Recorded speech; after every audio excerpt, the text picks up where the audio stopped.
I think this one deserves to be in a pot by itself.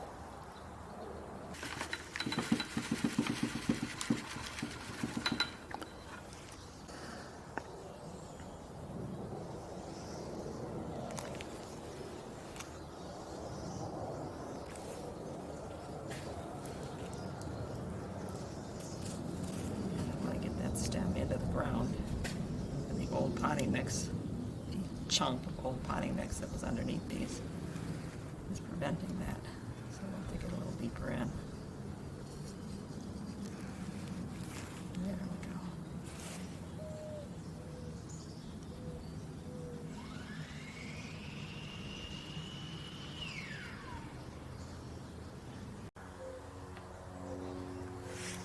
Bang.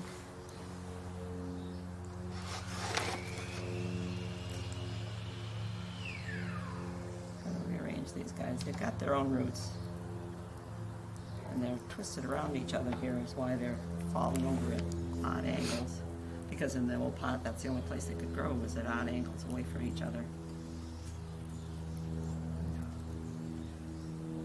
So let this guy sit by himself. Each of them have their own space.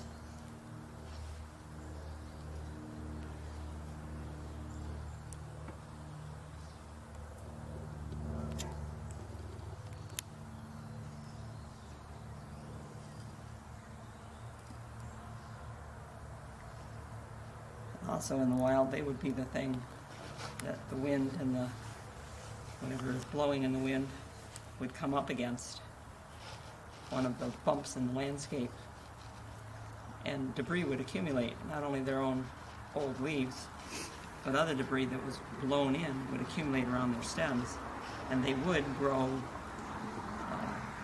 new roots from further up on the stem and sit higher.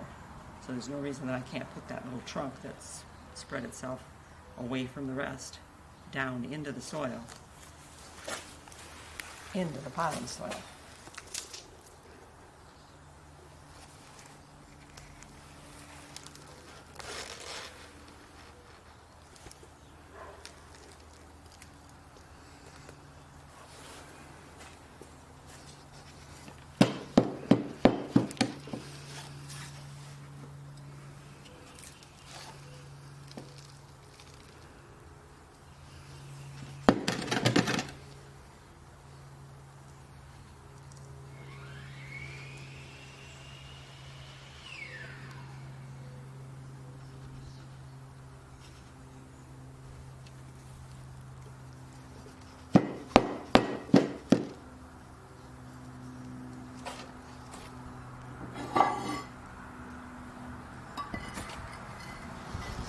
That inside and soak it in the sink for a few minutes in a tub of water. Just set the whole pot in it, let it soak up some water.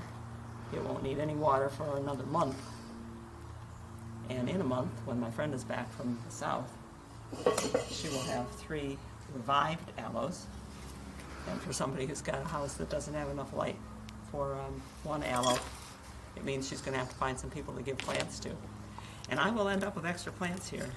I'm going to end up with a lot of pieces left over, which go on the compost. And if they don't go on the compost, then you find a friend or a neighbor to give them to. And they're right behind us, standing in my garage, but right next door, I helped the neighbor propagate and reduce the size of her Dracaena corn palm. She was so thrilled at the notion of making one plant into more plants that people began running away from her because she kept showing up with plants to give them. She was determined not to throw a single piece away. They all had to find homes as far as she was concerned. People already think we gardeners are nutty, so don't give them more reason to think that by pushing unwanted plants on somebody.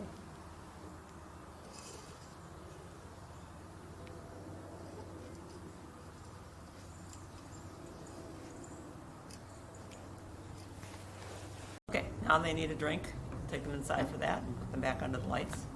Give them to my friend and she'll say, well, now I didn't have room for 1 under the lights, now what do I do with 3 of them? That's the way you give them to people. You always fill the pot not quite up to the top because you need room to put water in where it doesn't just pour off the sides. You always get rid of, or you try to always get rid of the oldest part of the plant. You can see here's the original aloe, which had snaked itself around and had become somewhat decrepit. Yes, it was living off of joint roots with the others, but on its own, it was not able to make roots from this new trunk. One thing you can do with aloe, and I'm sure somebody out there is going, oh, don't throw those all out. I put them on the compost, but I could just cut these leaves or put the plant just like it is right here into the refrigerator and use it the next time we get burns, because aloe is a very, very good medicinal plant that way.